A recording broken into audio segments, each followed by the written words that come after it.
ये देखिए गुफा टाइप का जो रूम होते थे बहुत छोटे छोटे बनते थे। कपड़ा, मकान, रोटी, यह तीन तो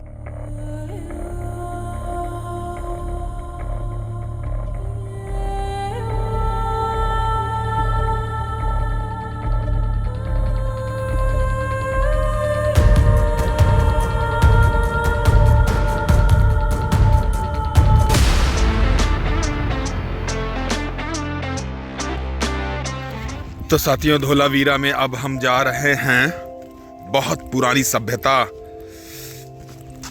मोहनजोदड़ो और हड़प्पा। तो ये हड़प्पा के साइट है जो उत्खनन हुआ है, ये धोलावीरा में ही है। तो यहीं पे हम बढ़ रहे हैं। तो साथियों, यह स्थान कच्छ ऑफ रन से लगभग रन ऑफ कच्छ से लगभग 80 किलोमीटर की दूरी पर है। धौलावीरा करके यह जगह है और यहाँ पर जब आएंगे तो आप अलग ही खूबसूरत नज़ारों और रोड के बीच से होते आएंगे। अब हम प्रवेश करने वाले हैं हड़प्पा काल के इस नगर पे।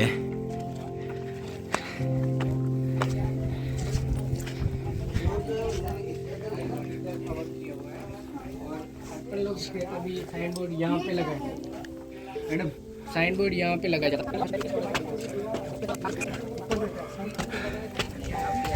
साथियों, आपका बहुत बहुत स्वागत है। और अभी हम जहाँ पर हैं यह 3000 वर्ष पुराना शहर है। तो आइए इस इतिहास से जुड़ते हैं, नगर देखते हैं और 3000 साल पहले मनुष्य और मानव किस तरह से अपनी सभ्यता और रहने का व्यवस्था करता था उससे जुड़ते हैं। ये एक हिस्सा ये है, दूसरा हिस्सा इस तरफ है और तीसरा हिस्सा इस तरफ है। तो ये पूरा जितने भी नगर का निर्माण हुआ यह लगभग 3 हिस्सों में हुआ है। और यह प्रमुख नगर का भाग था जहाँ पर कुलीन वर्ग से लेकर अधिकतर जनसंख्या रहती थी। फिलहाल मैं बता रहा था कि अभी हम बीचों बीच हड़प्पा संस्कृति के उस शहर के बीच में है। और जैसा मैंने पढ़ा यह शहर 3 भागों में बना हुआ था। और जैसे हर नगर सुरक्षा के लिए किलों से घिरा रहता है तो यह भी किलों में घिरा हुआ है। धौलावीरा, सोचिए इतिहास में मैंने पढ़ा है हड़प्पा की संस्कृति और मोहनजोदड़ो की सब संस्कृति, उसके यह अवशेष। यह देख सकते हैं कि उस समय कमरों का और उनके बीच आने जाने का कैसे व्यवस्था किया जाता था। ये देखिए भूमिगत बनाया गया है जगह। ये देखिए गुफा टाइप का बनाया गया भाई। ये छोटा होते जा रहा है, मे बी कि एक जगह से दूसरी जगह निकलने के लिए बनाया गया हो या यहाँ पे ठंडी होता। वैसे भी जहाँ पे भी गर्म जगह होते हैं वहाँ पे भूमिगत चीजें बनाई जाती हैं। तो फिलहाल आगे सकरा है, मैं जा नहीं सकता, तो यहाँ से निकलते हैं। यहाँ बीच बीच में सूचना पटल लगाया हुआ है, आप पढ़ सकते हैं। यह जैसे ये सारे जो कुएं देख रहे हैं यह जल संग्रह के लिए बनाए गए हैं। ये बहुत विशाल और गहरा कुआं है। और जैसा मैं आकलन कर पा रहा हूँ साथियों, यानी आप देखेंगे मैंने जितने भी दिल्ली में भी जो साइट्स देखे हैं, जितने भी किले बने हैं, किला हमेशा ऊंचे स्थान पे बनता था। एक बाढ़ आने का खतरा से बचा रहता था, दूसरा सुरक्षा के लिए, क्योंकि जब ऊपर रहता है तो निरीक्षण करना और चारों तरफ 4 दीवारी बनाना आसान रहता है, तो दुश्मनों का हमला भी से सुरक्षित रहता है। तो अधिकतर जो भी सभ्यताएं के अधिकतर वैसे शहर देखेंगे तो टीलों पे ही बने हैं, ऊंचे स्थान पर बने हैं उस एरिया के। इधर तो पूरा झील है और इधर तो आप देख रहे हैं, वहाँ से देखिए सारा टेंट लगा हुआ। तो आप यदि रुकना चाहते हैं यहाँ पर ये जो धौलावीरा का थोड़ा सा गांव है वो नज़र आ रहा है, वो पार्किंग सारे एरिया है, वहाँ पे पार्किंग फ्री है। तो कुछ यहाँ पर आकर आप क्या एक नॉस्टैल्जिक फीलिंग कर सकते हैं कि एक आपके ही प्रजाति ह्यूमंस के 3000 वर्ष पूर्व कैसे सुनियोजित तरीके से रहते थे और किस तरह नगर का निर्माण हुआ करता था।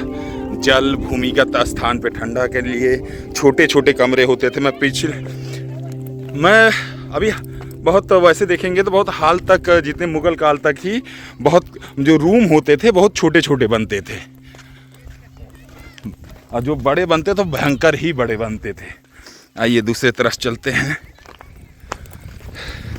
अब हम इस नगर के दूसरी तरफ आ गए हैं, ढलान की तरफ। और सोचे ना उधर पूरा जलाशय, मतलब पूरा समुद्र या झील, उस समय समुद्र रहा होगा 30,000 साल पहले, मतलब 3,000 साल पहले। आज भी ये मगर शायद दूर चला गया है, और बीच में ये जंगल है, उस समुद्र, वो जो झील है और इसके बीच में।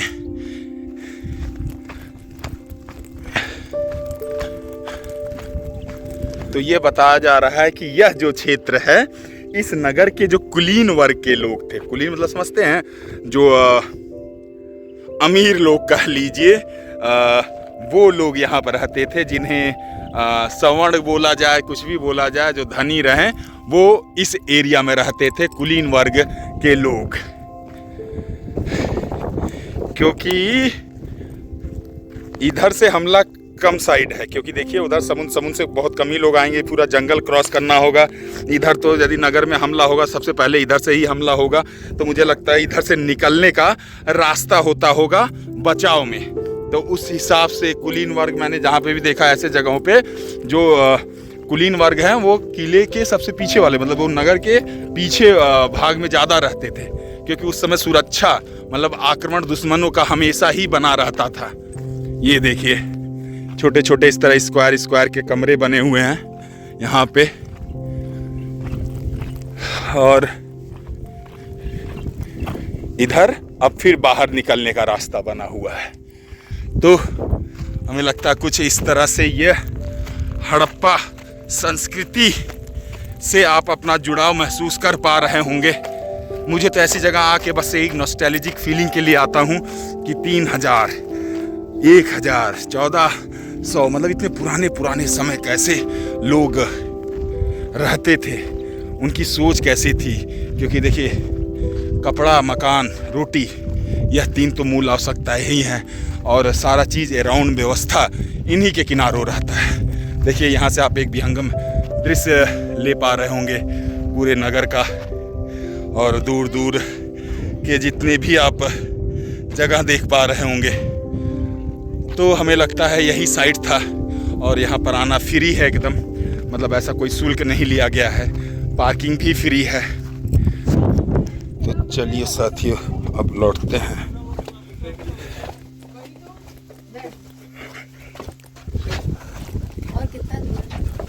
यही है जो है, बस यही। हाँ, इसके ऊपर एक शहर का जो अवशेष बचा था वही है।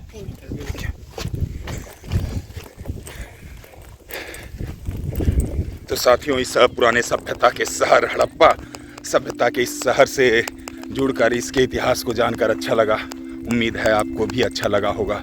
अब इस प्रस्तुति से आपसे विदा लेते हैं इस उम्मीद के साथ कि भगवान आपको खुश और स्वस्थ रखे, आपकी कामना और मंगल कामना को पूर्ण करे। चलिए चलते हैं, और जाते जाते निवेदन के साथ कि अगर आपको यह प्रस्तुति अच्छी लगी हो तो अपना प्यार दीजिएगा। Please like, share and subscribe the channel Donkey Monkey and traveller guys. जय सिया राम। तो श्रेय बाबू को में भी उतना इतिहास में दिलचस्पी नहीं है। जब से इनके राज्य का नालंदा और तक्षशिला जलाया है तब से इतिहास में अब ये रुचि छोड़ दिए हैं। तो कोल्ड ड्रिंक और पानी वगैरह लेके अब यहाँ से चल रहे हैं आगे की तरफ। या तो जामनगर रुकेंगे या तो द्वारिका। लेट्स सी जहाँ तक पहुँच पाए आज। हर हर महादेव, जय श्री शंभू। हम लिमका लिए।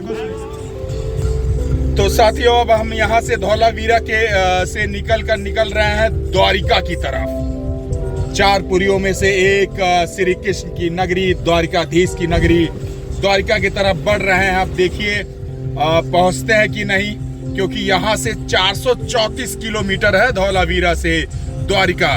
और अगर पहुँच पाए तो पहुँच पाए, नहीं तो लगभग 2 घंटा पहले यानी 100-150 किलोमीटर पहले जामनगर में आज रात्रि का सराय और ठहराव डाला जाएगा।